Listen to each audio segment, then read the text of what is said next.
आज एक खूप छान स्टोरी वाचली आणि ती तुमच्याबरोबर शेअर करणार आहे.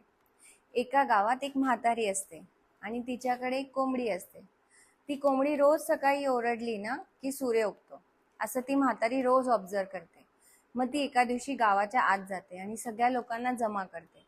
त्यांना म्हणते, मला खूप रिस्पेक्ट देत जा, कारण माझ्याकडे एक अशी कोंबडी आहे जी सकाळी ओरडली ना मगच सूर्य उगतो.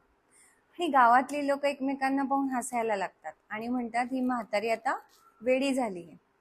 त्याचा त्या म्हातारीला खूप राग येतो आणि ती म्हातारी काय करते, त्या कोंबडीला घेऊन दुसऱ्या गावाला चालली जाते. आणि दुसऱ्या दिवशी दिवस उगतो आणि दिवस उगण्याआधी ती कोंबडी ओरडते आणि सूर्य उगतो. आणि ती म्हातारी स्वतःला म्हणते, पहा, मी म्हटलं होतं ना, माझ्याकडे एक अशी कोंबडी आहे जी ओरडते आणि मगच सूर्य उगतो. आता माझी कोंबडी ओरडली आणि आता या गावात सूर्य उगलाय. आणि असंच आपण पण करतो. आपल्याला असं वाटतं, मी नसेल तर माझ्या मुलांचं काय होईल, मी नसेल तर नवऱ्याचं काय होईल, नवऱ्याला वाटतं मी नसेल तर बायकोचं काय होईल. पण खरं सांगू, असं काहीच होत नसतं. सगळे त्यांची लाईफ